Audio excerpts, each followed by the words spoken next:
which isn't supposed to happen, but it did happen this year because we were simply not in a position to find new officers to take over the existing officers at the end of last year because of the pandemic. That's something we're looking to change, and this should be the final year of the current slate of officers, and we are looking, as we'll discuss later on, we are looking for people who are interested in becoming PTA officers for next year, but we can discuss that. And we can discuss that at a later point in the meeting. But we have a very full agenda ahead of us tonight. So let's just go ahead and get started because we want to make sure we can get it all in 1 hour. So first, I'll turn it over to our secretary, Adrian Martin, to give a summary of our previous meeting, which took place in May or June. I can honestly not remember when. Adrian?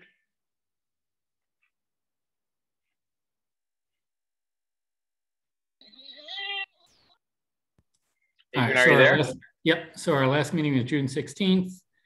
And back then, our main topic was the upcoming school year and the different New York State and CDC guidelines over what was going to happen, et cetera, et cetera. And then the stuff that's still relevant, we talked about the PTA budget. Basically, we didn't spend much on events during the pandemic because there were no events. And various fundraisers we were going to do, like the Niagara chocolate sale and supply kit. So the supply kit fundraiser seemed to go pretty well. And the Niagara chocolate sale fundraiser will be, we'll talk about that later today. And then we also talked about how we're going to be looking for officers. So yes, if you're interested in being part of the having a PTA position, please let us know, and we can help get everybody up to speed for next year and stuff. That's it. Mine see because they can see through stuff. Oh, Chris, you muted. How smooth. That's very smooth of me, because you'd think after 17 months of this, or 18 or 19 months of this, that I would have, avoided at this point trying to speak while being on mute. But I guess I'm not there yet. Maybe in another year and a half, I'll have that figured out. But anyways, thank you very much, Adrian. And okay, our next item is, and I have seen her come in, Elizabeth Croney, who is our treasurer, is going to give an overview. A rough outline of the PTA budget situation. Elizabeth, are you there? Are you able to talk right now? Yes, I just got here. Hello. Hi, Elizabeth. Live from the Girl Scouts. We have, so we don't have, you don't need that right now. Last year, as you know, we weren't in school, and so we rolled money over from the previous year. So we have about 10,000 in our budget, and we are the first event that we did. We were able to do the back to school bash, which Erin is going to tell you more about, and we laid out some money for it, but we already had some in the budget. We had about $1,500 set aside for the budget, and so between that and pizza, we certainly didn't reach our $1,500 estimated spending. But we were also able to bring in money with selling slices of pizza and water and some chips. Thank you to Miss Patricia, and our t-shirts. So we made about what, $480, right? So it was a success as far as a back to school event. And we are looking forward to our first Niagara chocolates to get that on the book.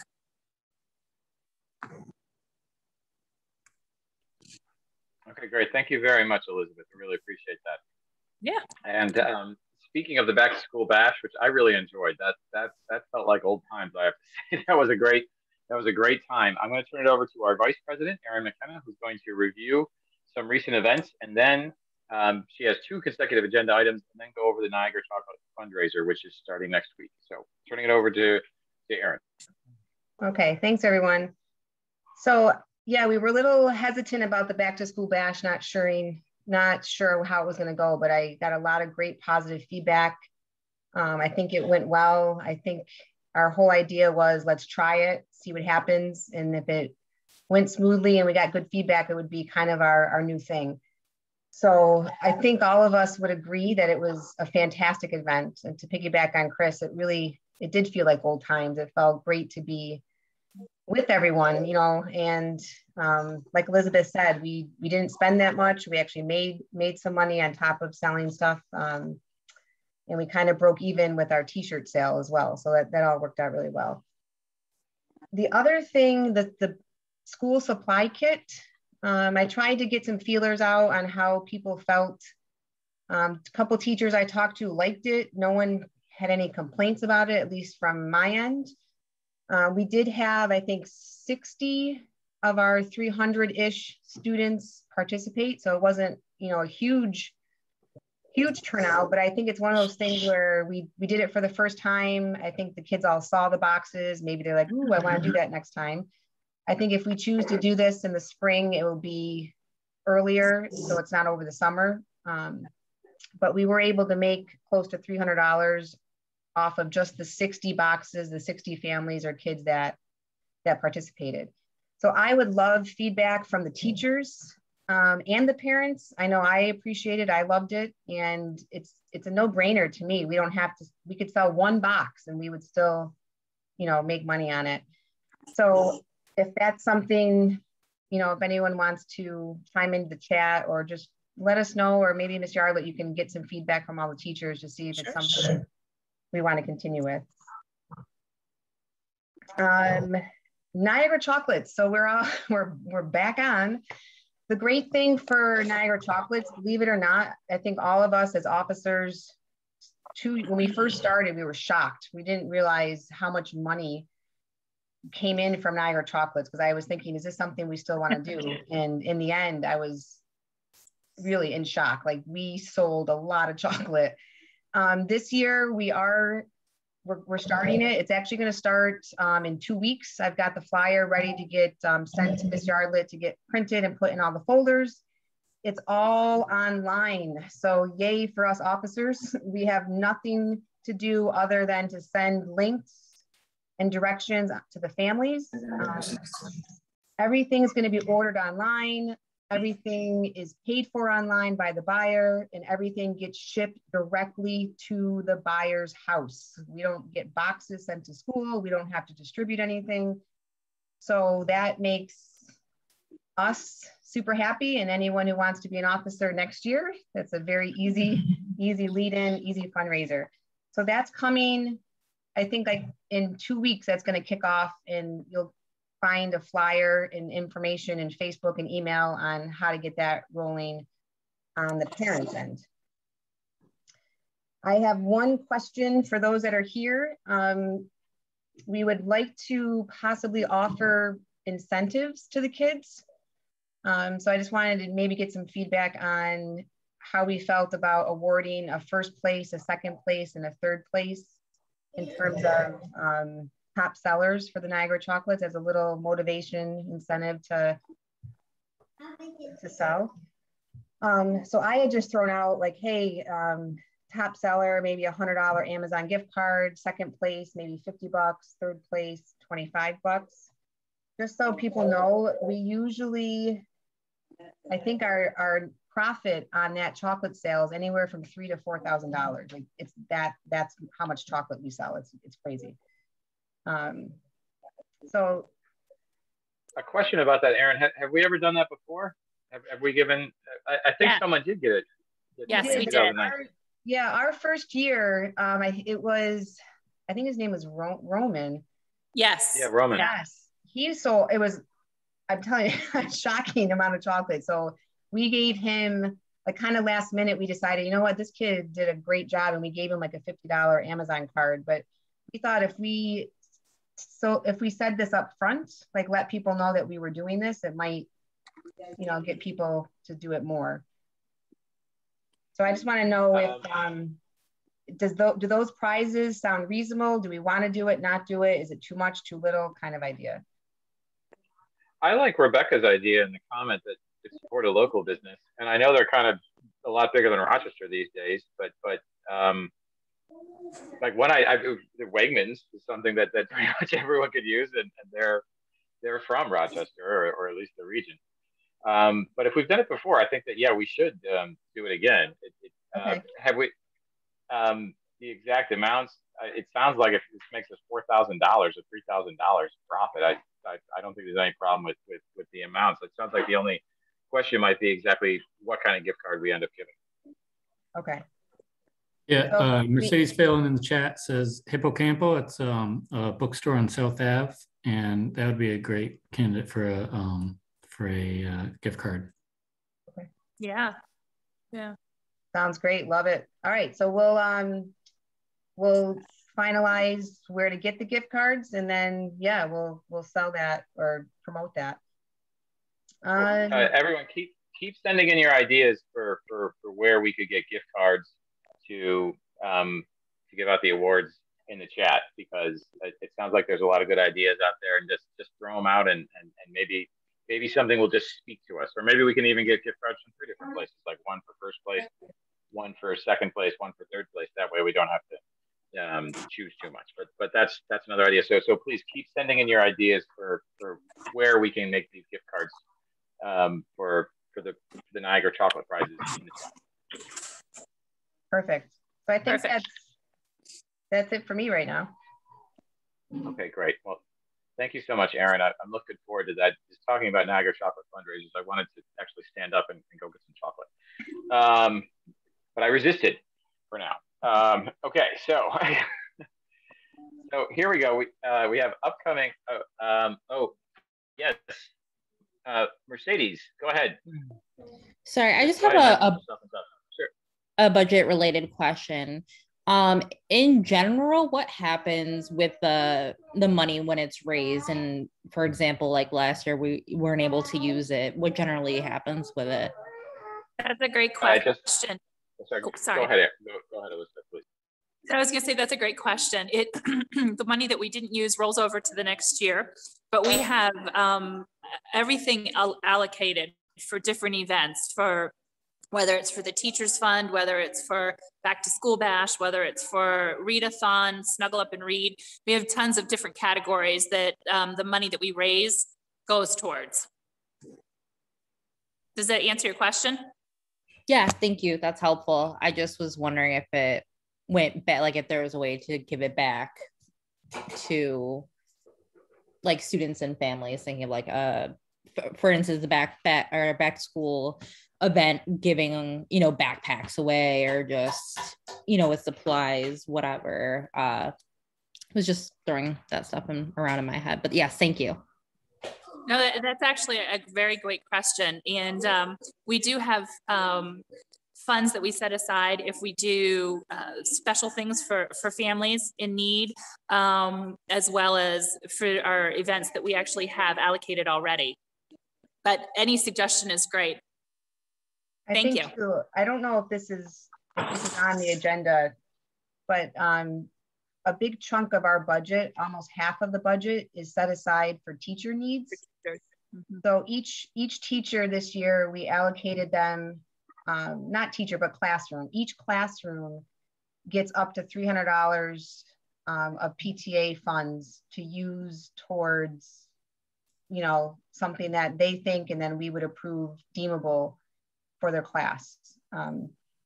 So that's sometimes almost half. Not all the teachers, not all the classrooms take advantage of that, but we did send an email out to the teachers, letting hey, I think we've done 200, 250 in the past. Because our budget was rolled over from last year, we said, hey, we're going to have up to $300 for teachers to use in the classroom, supported by us.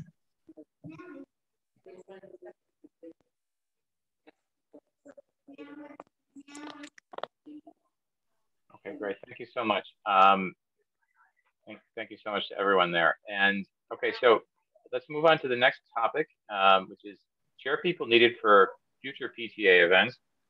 And there's three events right now that I think it'd be good if we could get volunteers for. If no one steps up on this call, we'll ask around. But I did want to give people a chance here on this call to see if they wanted to volunteer to chair 3 events that we certainly intend to have this year. One of them doesn't require meeting in person, so it's definitely going to happen, and that's the school readathon.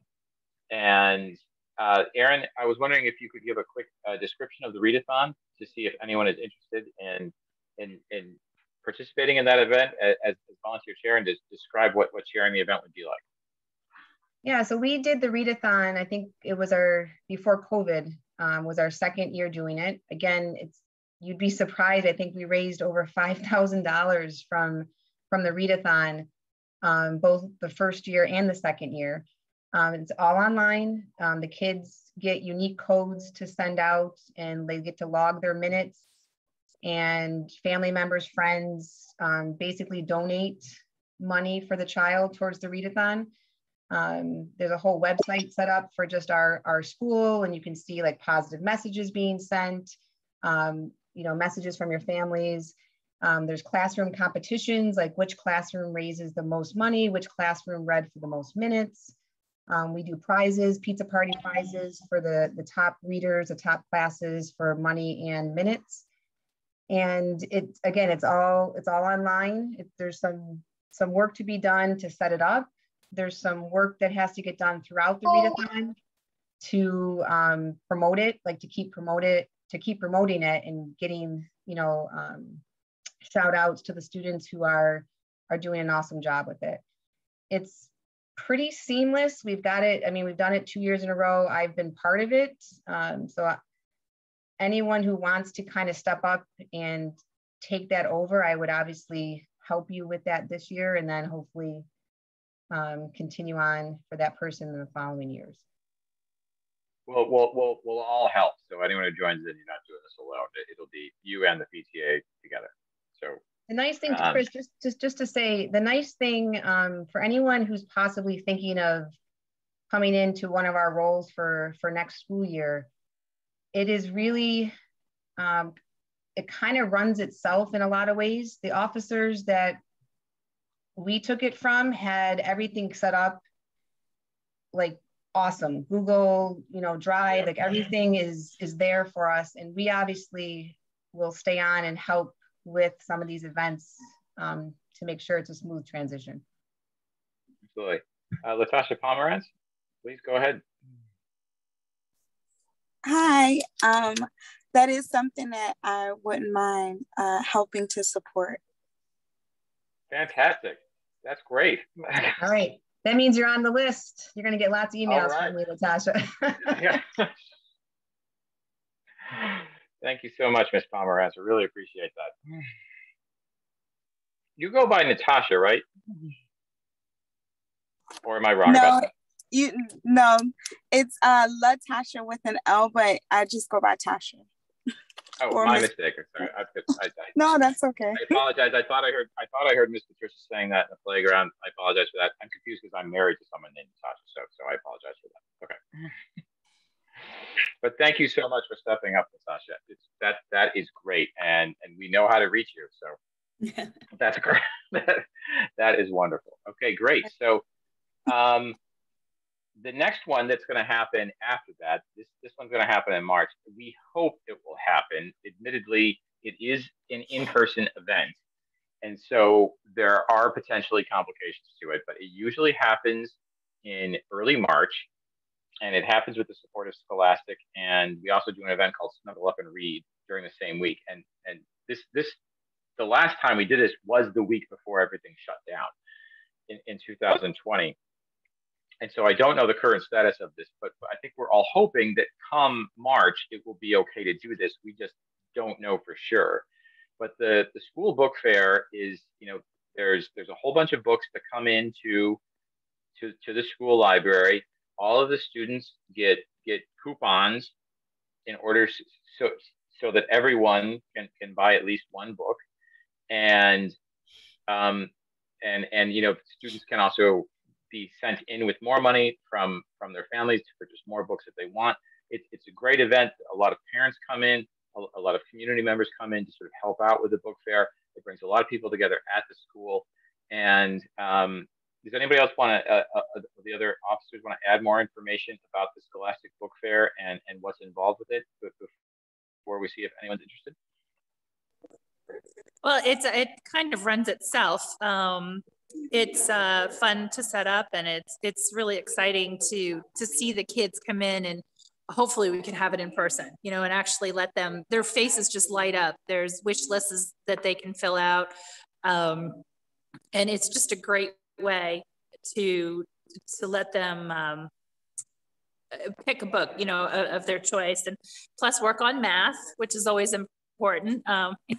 But we would love anybody. I mean, it truly runs itself. So it's just a great event. I hope we can do it in person. Yeah, the thing too with the Scholastic Book Fair, which I learned this, you know, being part of PTA, is the money that's raised from the book fair goes directly to our school library. And I want to make sure I'm saying that right, Katie. Mm-hmm. So I think the year that we did it right before everything shut down, I think we had raised almost $5,000 that went directly to our school 23 library to purchase new books. That's right. It was awesome. Yeah. So I will say that the person who wants to take over the book fair, there is a lot of work ahead of time to do. I'm not going to lie. I know Elizabeth did a lot with I think Sarah Perlette, who's not with us anymore at School 23. There's a lot of work that has to get done to get that set up. It's not a one person like easy thing. And whoever is motivated and wants to be part of that, obviously we're here to help them. But it is more than I think any of the other fundraisers or any of the other events that we do. And the school librarian would work in partnership with anyone that wanted to step up to do that. It's a great way for people to come in and volunteer to be with the kids, you know, to help them pick their books and run the register. If we're allowed to have people in the building, Katie, that is. Right. I wouldn't mind helping. I don't know that I could do it by myself, but I wouldn't mind helping. I can't see who's talking. Oh, sorry, it's Mercedes. Oh, hey, Mercedes. Thank you so much. Well, we will keep you in mind, and we're going to hold you to that. Doesn't mean you have to chair, but yeah, that we.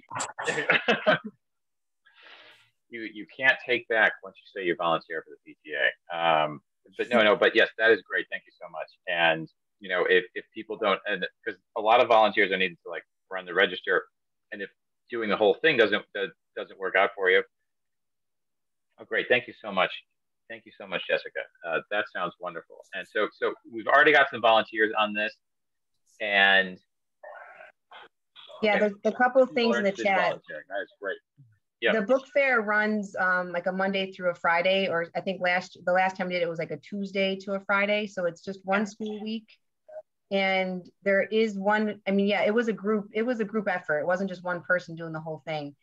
But as we get those people together, there does have to be one person in charge of the financial, the money part of the whole thing, like where that person would have to be there to set the sale up, and maybe another person would be there to each day be there to get the money set up, and then each day someone has to be there to get the money put away. So yes, we will get to the people who volunteered, and that's awesome. Thank you. And like we said, we hope to have that happen in early March. Is that when we usually do it? Yeah. Yep. Okay. Adrian, are you taking down the names of everyone who is saying that they could volunteer? Yes. Okay. Great. Because I don't know if the chat still exists when there's a recording on this or not. So I worry that the chat just disappears. So thanks for taking that down, and we'll contact all of you. I'm pretty sure we have all of your contact information already, since you probably heard about this meeting through an email we sent you. So that is great. It sounds like we've got a lot of possibilities for the school fair. A lot of people are interested in helping out. I gotta say, I'm considering even taking some time off from work that week and seeing what I can do. Okay, there's one more event that we're looking to get a volunteer for, and there's a few people I know who might be interested in this. But there's Bike to School Day, which is on May 5th, and it's the day after May the 4th.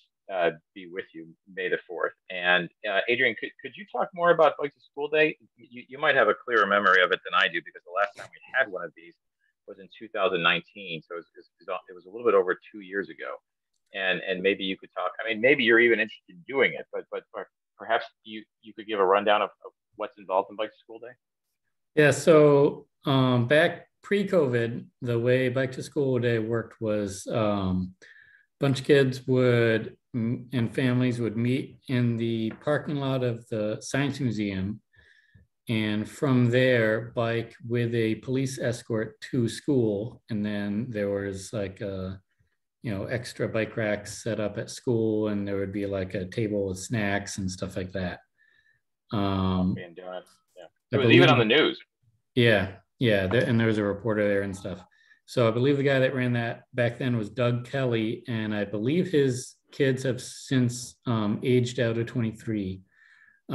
We ran like a tiny little mini non-official Bike to School Day with 10 kids last year, where we just kind of all met outside my house and then bike to school. But so there's no right way to do it. We could try to organize a big event with 60 kids biking to school again, or we could, depending on interest, we could just do a smaller thing, meeting at different families' houses and then biking in or whatever. Plenty of time to sort that out between now and then, but and I can also reach out to Doug Kelly and see how he ran it and such back then. But yeah, and it's a lot of fun. Biking to school in a big group of 10 or 50 kids is very different from just your kids biking to school by themselves, and they get a kick out of it, and they get to school all hyped up and stuff. So it's fun. I know I want to do the big event. I mean, I certainly miss big events. I thought that was a lot of fun in 2019. So I would like to do the big event, and especially now that we've got a later school start time.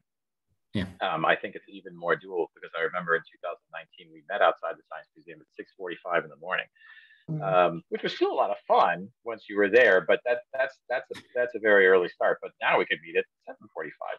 So that's very, very doable. Like that's easy. So I want to do the big event.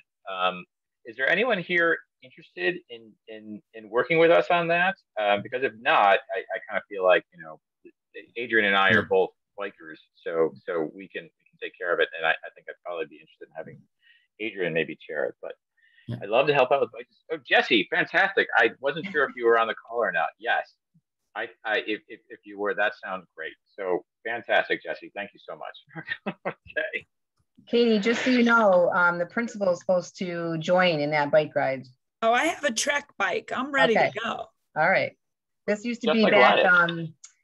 I think it was Mr. Gonzalez, when they used to have the bikes that you could rent for I forgot, like the whole app thing, and he had, yeah. So Fun.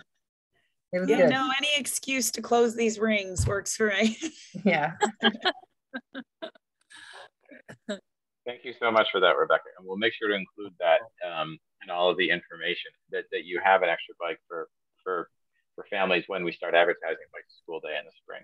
So that sounds great. So Jesse, thank you so much for stepping up on that. We're going to hold you to that, but I doubt that you mind. Okay. Yes. Jordan, thank you so much. And that sounds great. And once again, thank you so much for stepping up, and we can all work on this together. That sounds excellent. Great.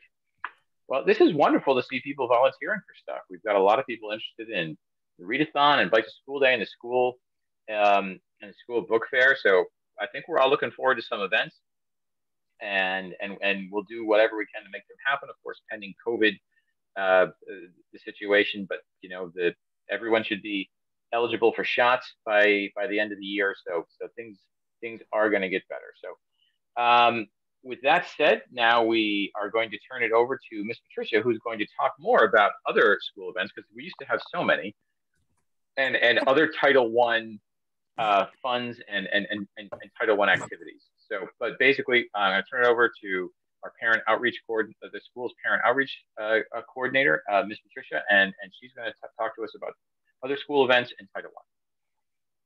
Thank you, Chris. Hello, everybody. It's so good to see you guys. I didn't see you this morning or this afternoon, but it feels good to see you guys. So one, I want to talk about the Title I. The district gives each school allocated money to put on parent engagement events.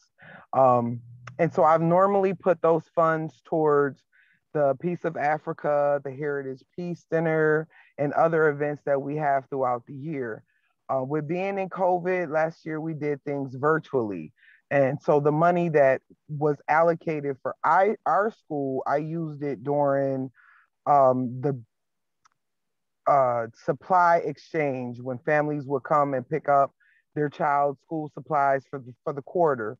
We would have little light snacks. At the end of the year, when we were able to come back hybrid, I was able to gift my parents with little treats when they came to pick up the kids, so we could all just gather a little bit like we used to. So this year, our events are our first event that Title I is going to give us money for is our Heritage Peace Dinner, which is set for November the 12th. We're going to do it virtually. We're going to plan for virtually until the district says we can actually have gatherings inside the building. So we chose virtually, and the team is now putting together a plan on how we're going to use Title I money. Last year for our Heritage Peace Dinner, we gifted our families with rice and beans or sides to make a rice dish. And we did a whole show, and Miss D, who's our ISS teacher, was able to be our chef for the evening. And we got some responses back from families giving us their rice dish ideas. So hopefully this year we could do something a little more better. Like I said, we'll plan virtually until the district lets us know if we can have people inside the building. And even still, it will probably be something really small because we're just trying a lot of things this year and seeing what happens. Then our next event that Title I is going to pay for is our Peace of Africa event that will be taking place in February. A date is yet to be determined. The next big major event will be our project-based learning exhibit, and that will come later on in the year. The district never gives us a ton of money, so it's little increments we can give each committee, each event to contribute to parent engagement. Again, it's just light refreshments that we can give out to our families. So those are our three major events coming to you soon as the committees are planning for those. The next thing I would like to mention is school-based planning team is also seeking diverse families to be on this committee. Just like PTA, our members are rolling over into another year and their term has come to an end.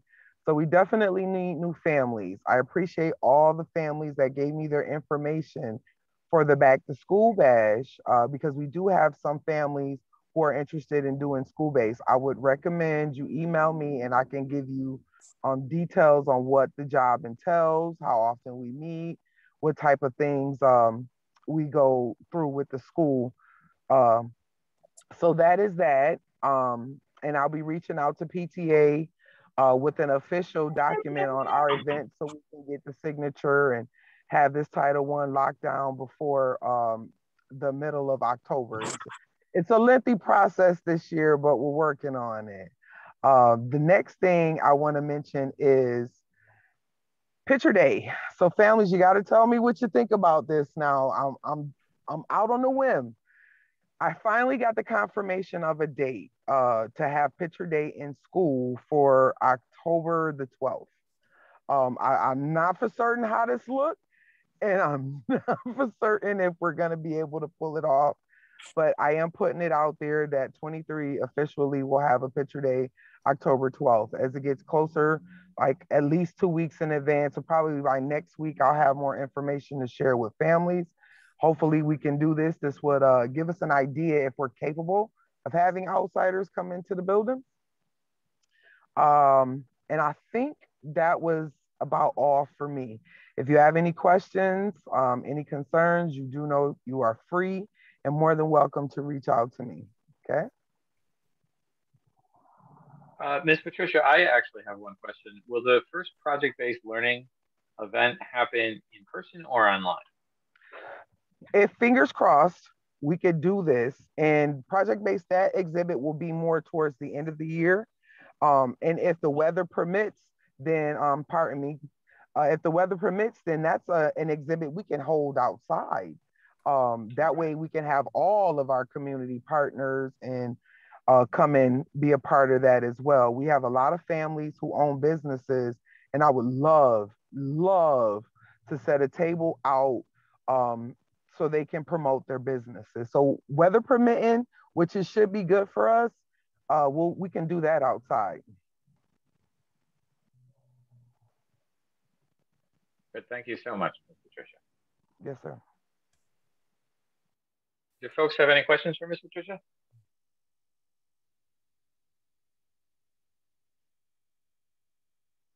Okay, well, we still have 20 minutes left. We still got a few things to cover. So Elizabeth and I are going to just quickly go over the remainder of PTA business, and then we're just going to turn things over to Principal Yarlett, who's going to answer some of the questions that were sent in beforehand, but also answer any questions that you have right now. So if there are any questions you want to ask Principal Yarlett, spend the next 2 or 3 minutes thinking about them, because there should be at least 15 minutes for you to do that. So here's the rest of the PTA business. We're going to have 3 other meetings this year. I know it doesn't seem like many, and it isn't very many, but that's usually because there were so many other school events. There were lots of other ways for the school community to connect besides PTA meetings. And now we don't have those quite as much, but hopefully it sounds like maybe that's going to be different coming up. So we have dates of the future meetings are going to be on January 12th, March 9th, and May 18th. They're always going to be on Wednesday. Those are all Wednesdays, and they're all going to be from 6:30 to 7:30 p.m. I feel like that's the sweet spot right there, where everyone's done eating dinner, no one's kids are going to bed yet. So it's always between dinner and bedtime for everyone. And so the second one, May 18th is going to be when new officers will be elected. So you have a long time to think about becoming a new officer, and also everyone who volunteered here is going to get asked that by one or more PTA officers between now and that time. Okay. So make sure you sign up to become a PTA member on Member Hub. I have the link right there. It's $6. It's very inexpensive, and it helps support our school PTA, but it also helps support the New York State PTA as well, which does great lobbying on behalf of children and schools in Albany. And there's, as I was saying, we said several times, there's going to be a need for new officers next year as well. But it sounds like we got people willing to volunteer, so I think we're going to be okay on that front. And we're starting to see it. We're starting to see each other again, and so those connections will help us make that possible. Elizabeth, do you want to talk about Spiritware, or are we good on that?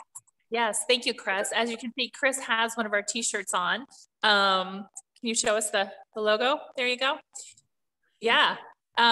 This year we do not have to wear head to toe uniform. It is optional, and some choose to wear it. Others choose to wear their own, variation, but we love these t-shirts. We have polos, t-shirts, long sleeves, short sleeves, and we have hoodies for both kids and adults. And we sold what we had in stock at the back to school bash. We actually did really well considering the sizes that we had. We still have more, but we are so excited. We reached out to our vendor, and they are creating a page for us that will be a one-stop. Whoops, oh no. Wait, am I still there? Yeah. Oh, sorry.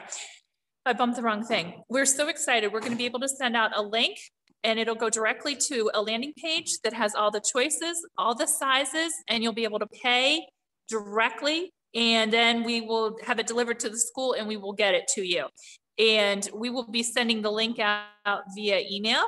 We will also, I'm going to put a flyer together with a whole bunch of different, tidbits and information. And that will also be on there, as well as our link to the member hub. So you can join and become a PTA member. But the t-shirts, they wear well. They're super comfortable. And I mean, as you can see, they're just all over the playgrounds, and they're great for brothers and sisters and, siblings to pass on. So you will be getting the link soon. Great, thank you so much, Elizabeth. And all right, and with that, that's everything the PTA officers have. So I'm going to turn it over to Principal Yarlett. We sent her a couple of questions. Oh wait, hold on. Any thoughts on offering? I did not catch that. I looked away. What? Oh, okay. It sounds like maybe the questions. Okay, the questions are just coming in now, and I will just turn them over to Principal Yarlett. We had sent her, I believe, 3 questions that parents had written in beforehand. Mm-hmm. Maybe she wants to answer those first, but whichever way she wants to do it, I'm just going to turn it over to her now. And I see the questions coming in the chat as well. Thank you so much. And thank you all for coming tonight. While I only received 3 questions in advance, since the year began, questions have been raised along the way. So what I thought I would do is I have a brief presentation to share that hopefully will answer a lot of questions you have, and then there'll be time remaining to answer any new ones that you have regarding it. So this is just based on questions that have come up since the year began. So I'm going to go ahead and share this with you. Hold on one moment. I got to do share screen. There it is. Okay. All right. So big items, right? Our school comprehensive education plan. A lot of parents have been asking about what are we doing this year around instruction, around social emotional health and well-being and whatnot. So I'm just going to briefly touch on that. Health and safety questions have been coming in, especially in regards to quarantine, positive COVID cases, robocalls, things like that. There have been questions about recess times and meals, where that is in the schedule. School events, which Ms. Patricia spoke to several of those. Intervention teachers, we did lose some intervention teachers with the loss of the expanded learning grant 2 years ago. So what are we doing with that? Student voice, that was a big piece. I'm going to say that on behalf of the kids, because there was a lot to do with kids wanting their voices heard in different ways in the school. And then at the end, many parents have been asking, I can't get into the building. What does it look like? What do the spaces look like? So I've put together a little brief video. It's about 1.5 minutes. That'll just take you through the school, show you some classrooms, the gym, things like that, just to help you out. And then we can go to more questions if this does not attend to those. So the first thing is our first commitment in our school comprehensive education plan is building relationships with staff and students, families, because last year in COVID, that was very difficult, right? I mean, everyone was home and it wasn't ideal. And we really want to create that positive community that we had prior to COVID, and really, really emphasizing student voice and equity and leadership. So through that, we are going to do a student council again, beginning this year. We're also going to go back to our house system, which will be introduced to the students again in about a week, and an assembly that we're going to do, another Lion's Den, where they will be reintroduced. Kids will remain in the houses they were prior, and all of our new kids and our kindergarten babies will be sorted into their houses. School events, like Ms. Patricia said, to start the year, the district has said all events must be virtual, but that could change at any time as guidance from the CDC changes in the Department of Health. And then social emotional learning is another big piece for us. We're using the second step curriculum. Teachers are dedicating 30 minutes a day to working with kids to build relationships and teach them those social skills that we need to get them back into being around each other all day, every day, and building stamina. And then a restorative learning environment. So how do we create an environment in the school and train our staff in how to de-escalate situations, make sure kids feel welcome in the classrooms, building again those relationships with families so that we're restoring everything that they lost last year. Another piece, our second commitment, because there are two, was committing to active student engagement through culturally responsive and student-centered teaching practices, taking it away from teacher-directed to trying to teach our kids how to do more of the work, right? To have discussions, to lead the work. So the teacher's not just giving information, the kids are creating their own questions and informations through inquiry. And a lot of that is going to be through our project-based learning this year, which we're relaunching. Teachers attended a great amount of training over the summer to relearn, or for some of our newer staff, learn what a project-based learning unit is, which is an inquiry-based unit based on what the kids in the class are curious about. That has to do with their community. And so that's very exciting. More information to come on that. And then discussion protocols, again, training kids how to have discussions with one another. So providing little sentence starters, partner A, you're going to say this and finish the sentence, partner B, and so on. So there's a lot of really great things we're trying to do to help make things more student-centered this year and more engaging, because it's things relative to their own lives in their own community. Health and safety, as you know, social distancing is a big piece. Everything the district has adopted comes from the CDC, and a lot of this information can be found in the Back to School Family Guide, which you all received on the first day of school, but also is on our school website at the top under updates. Sanitation takes place every day. As soon as teachers leave, which they all have to leave by 4:30, our custodians are around the school sanitizing everything, all common spaces, handrails, you name it. Contact tracing is a big piece now. As you know from the robocall last week, we had 2 positive student cases. And so what we do is the teachers have to provide us with seating charts for their classrooms. And every time they change a student seat, they have to re-upload to me a new version. And we take just the students that would have been at 3 feet from that person. And those are the students that we contact. The CDC does define, as does the district and DOH, that it's when students are at least one student within 6 feet with a mask off for 15 minutes or more is when they consider an exposure. So the only time of day that that's even possible to happen would be during lunch. Now we're working very hard. We go into all the classes to remind the kids when they're eating, take your mask down, take a bite, take a sip, put the mask back up while you chew. Kids are working on it, right? This is new to them. They're trying to really be good about it. So that's why contact tracing happens. The only time we contact parents is if any students were right around within 6 feet, usually 3 feet of distance from the student that was positive.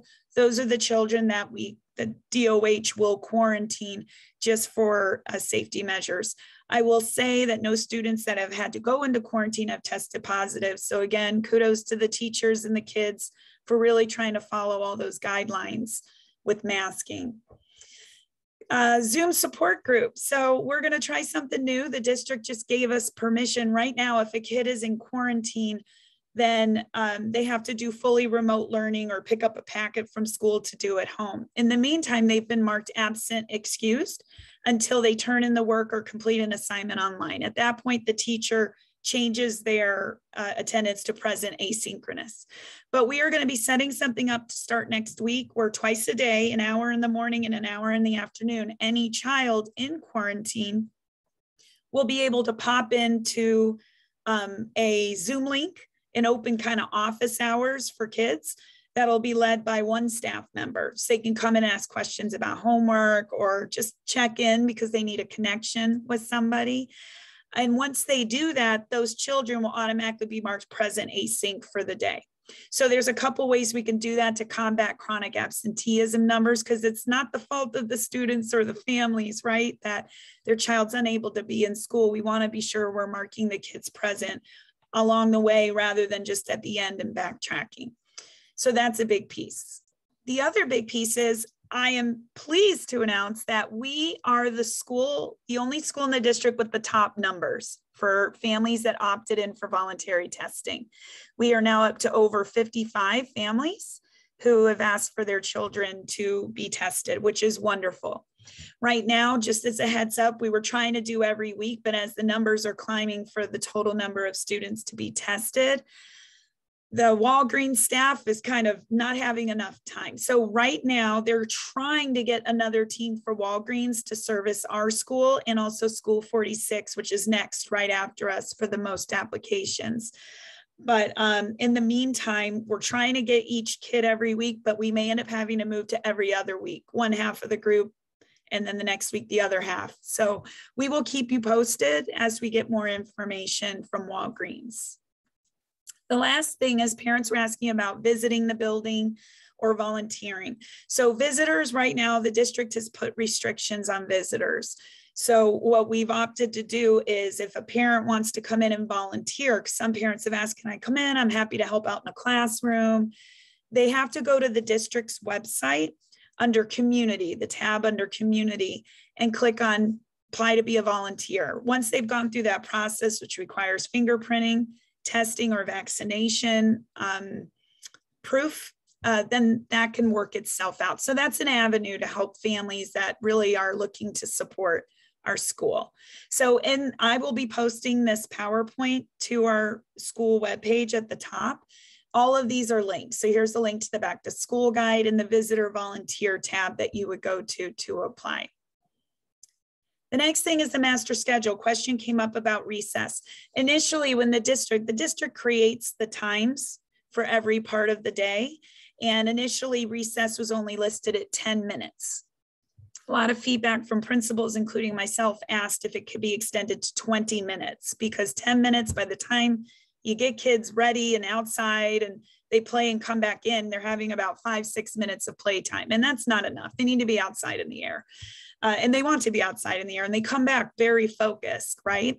So we've extended it with permission from the district to 20 minutes. So 20 minutes straight of recess and the kids are really loving it.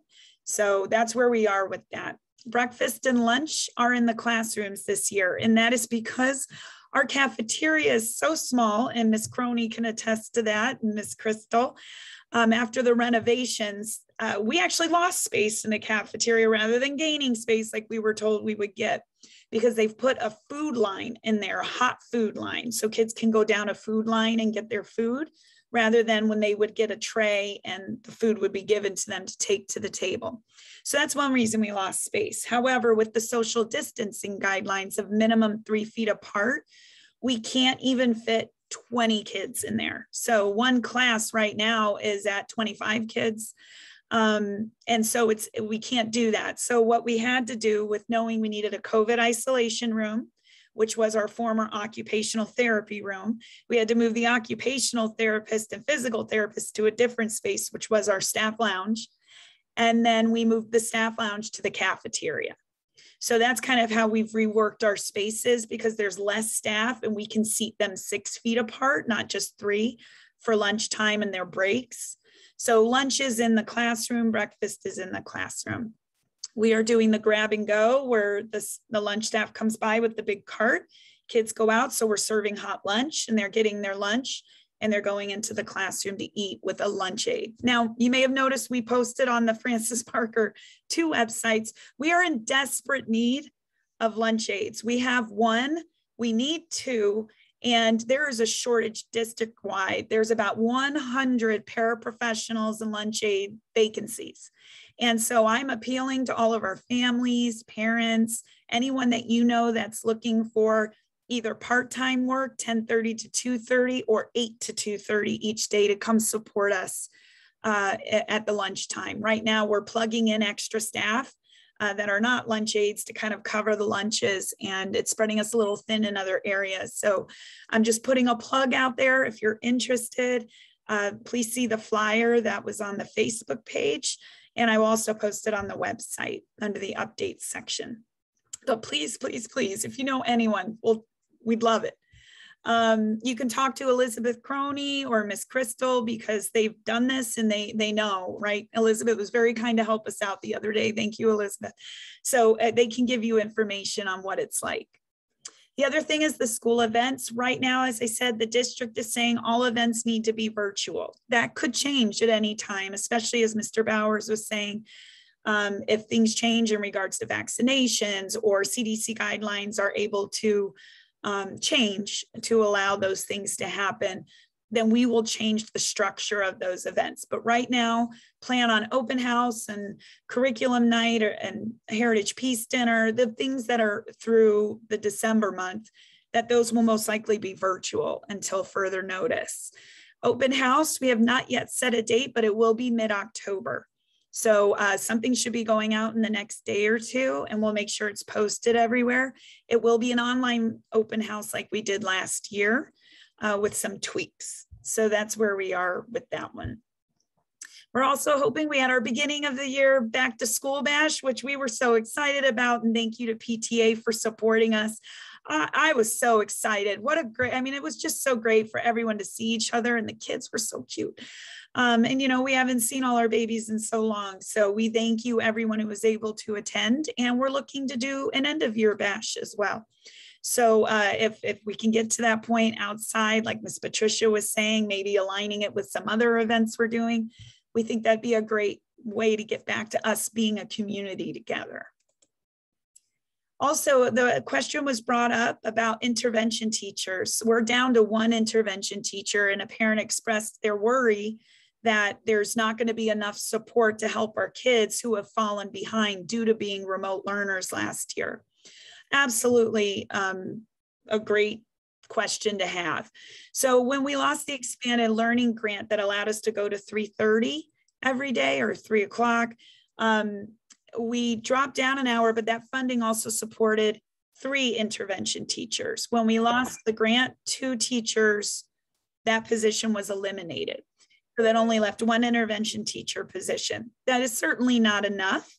We know we need more. There's no room in our budget to do that. That has to come from the district. But we all applied for CARES Act funding, and our CARES Act proposal, which we should get the money around January time, will allow us to be able to hire 1 or 2 full-day substitutes to be, you would know a lot of these for those of you that have been in the building. We have some tried and true former teachers that work right with our building, Miss Mulhern, Miss Preston, very, very well-known former teachers of School 23.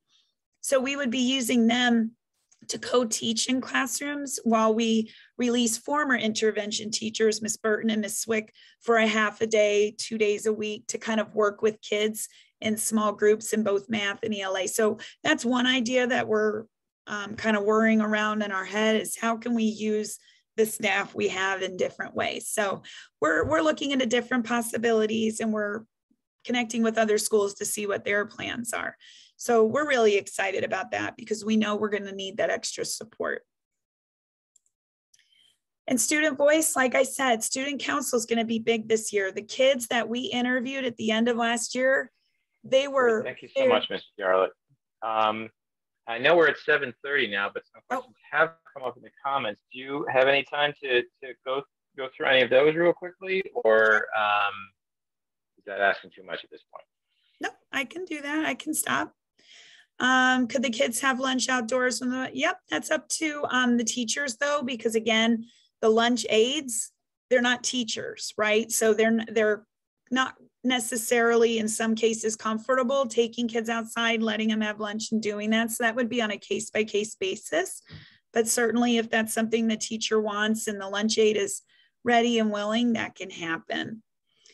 Is restorative practices happening? Yes, they are, which I spoke about at the beginning, and Miss Patricia can fill you in a little more on that if you want to reach out to her, because she's leading that initiative with her building relationships team.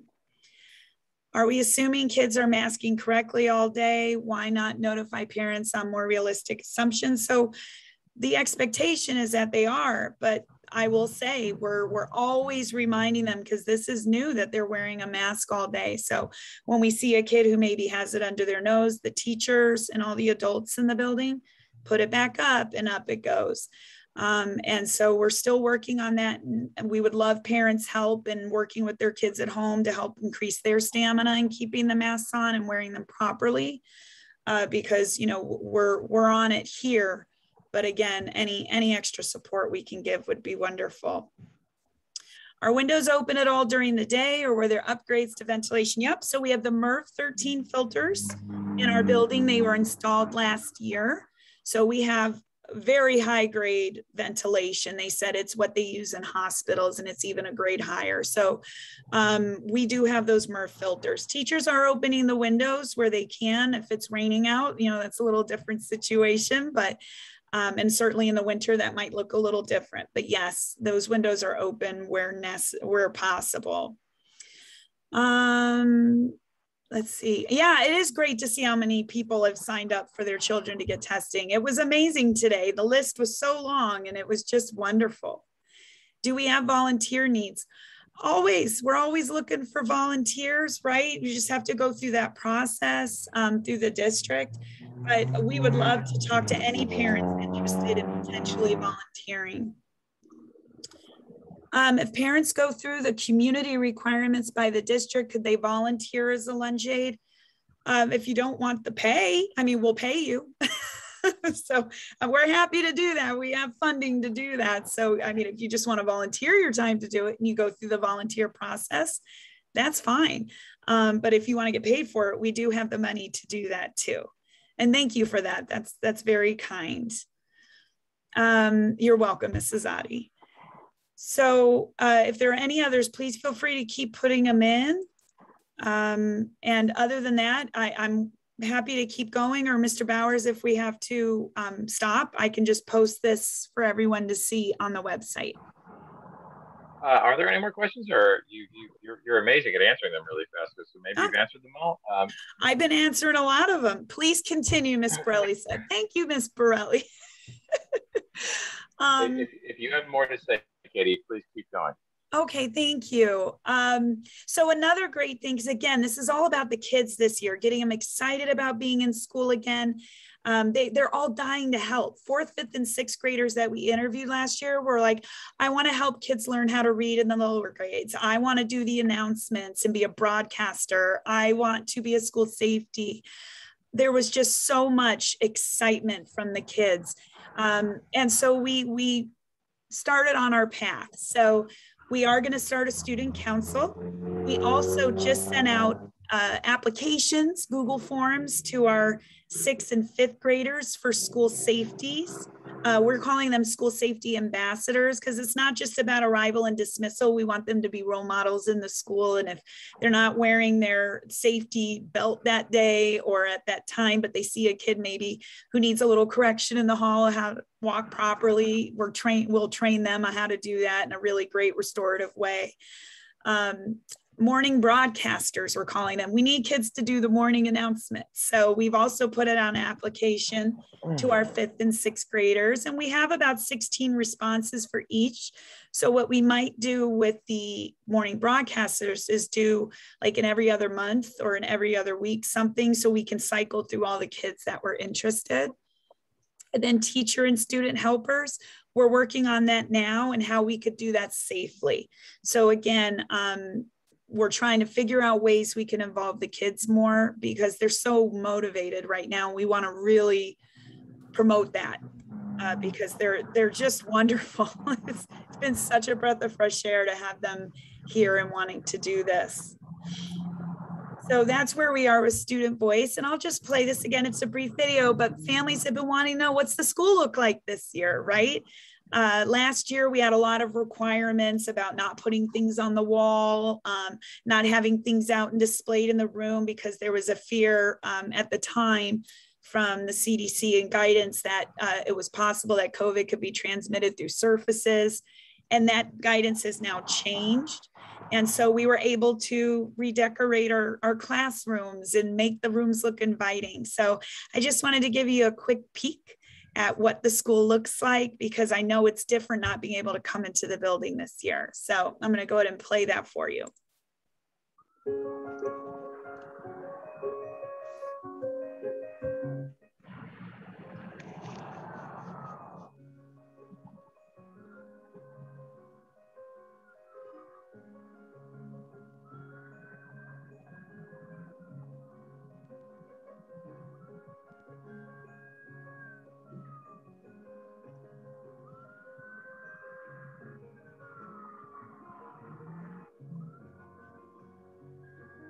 wonderful.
So I do hope that kind of, you know, the teachers have worked so hard, and I'm sorry, I'm crying a little. It's just so great. I did too. I'm over here tearing up, and I'm in the building and I'm tearing up, and I know Mr. Beck has to be tearing up because he has not been in there to teach in almost 2 years. So Mr. Beck, I feel you. I cried. The teachers have worked so incredibly hard to try to make the school look inviting and fun. Thank you to PTA and Mr. Beck through the Smile Fund, because we were able to buy those chair pockets that go on the back of the chairs so children can store their things. It's just been a wonderful year, and the students, anyone who's been in the building, Miss Patricia and other people from outside, the kids are smiling all day long. I know you can't see under the mask, but you can see it in their eyes. The eyes crinkle and you know they're really happy. They're waving really hard at people. It's just wonderful. So I just wanted to share that with you so you know that we're trying to make this as exciting and as soothing and as engaging as possible for the kids, and they're in good hands with our teachers and our staff. So with that, that's all I have. Oh, thank you so much, Ms. Yarrow. It felt good to see the school. Good. I'll say that I miss being able to go in. Mm-hmm. So thank you so much for that. You're welcome. Well, we're 10 minutes past time. I just wanted to say thank you to everyone. Thank Adrian and Aaron and Elizabeth and Ms. Charlotte, Ms. Patricia, and thank you so much to all of our volunteers. I feel like this is a good meeting. It sounds like we're going to be doing a lot of good stuff again as a community. And thank you so much. And if you pick up your school at the playground, after school, I look forward to seeing you there. And if not, I'm sure I'll just see you on more of these online events until we can have them in person again. In which case, I'll see you in person. But thank you so much, everyone. Thank you. Okay. Good night. Thank you.